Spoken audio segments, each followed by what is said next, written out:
చంద్రశేఖర్ గారు, ఇప్పుడున్న పరిస్థితుల్లో real estate investment, open plot investment గురించి మీ ఒపీనియన్ ఏంటి?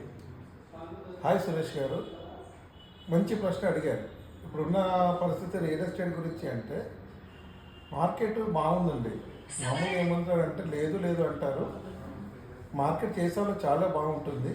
ఎప్పుడు కూడా మార్కెట్ అనేది రెగ్యులర్గా ఉంటుంది. మన మైండ్లోనే లేదు అని అనుకుంటారు తప్ప మన మిత్రులు, మార్కెటింగ్ మిత్రులు కానీ చేశారనుకుంటే మాత్రం ఖచ్చితంగా మార్కెట్ ఉంటుందండి.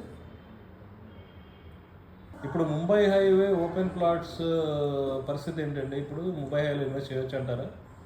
అబ్సల్యూట్లీ 100% చేయొచ్చండి. ఎప్పటికి కూడా ముంబై హైవే అనేది ఎవరిగ్రేడ్. నాకు తెలిసినంత వరకు కూడా మ్యాక్సిమం 50 to 55% సేల్స్ ముంబై హైవేకే ఉంటాయండి. మొత్తం హైదరాబాద్ సరౌండింగ్స్ తీసుకుంటే ప్రతిదీ కూడా మనకు కనెక్టివిటీ ఎక్కువగా ఉంటుంది. బికాజ్ ఆఫ్ వెస్ట్ సిటీ అంటారండి దిట్ సైడ్.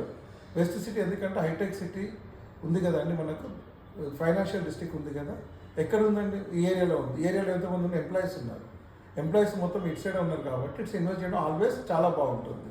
మనకు అప్రాక్సిమేట్లీ డైరెక్ట్ సంగారెడ్డి వరకు ఫ్లో ఉంటుందండి. సంగారెడ్డి నుంచి మనకు software peoples up and down చేస్తున్నారు. హైదరాబాద్ నుంచి రావాలనుకుంటే దూరం అవుతుందని చెప్పేసి వాళ్ళు ఆల్మోస్ట్ 1 అవర్లో ఆఫీస్కి వచ్చి వెళ్తున్నారు సంగారెడ్డి నుంచి.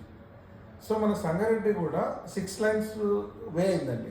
సో ప్రాబ్లం ఒక 1 yearలో 100% రోడ్ అయిపోతుంది, బాగుంటుంది, ప్రాబ్లం ఏముండదు. 30 minutesలో ఓవరాల్కి వస్తారండి.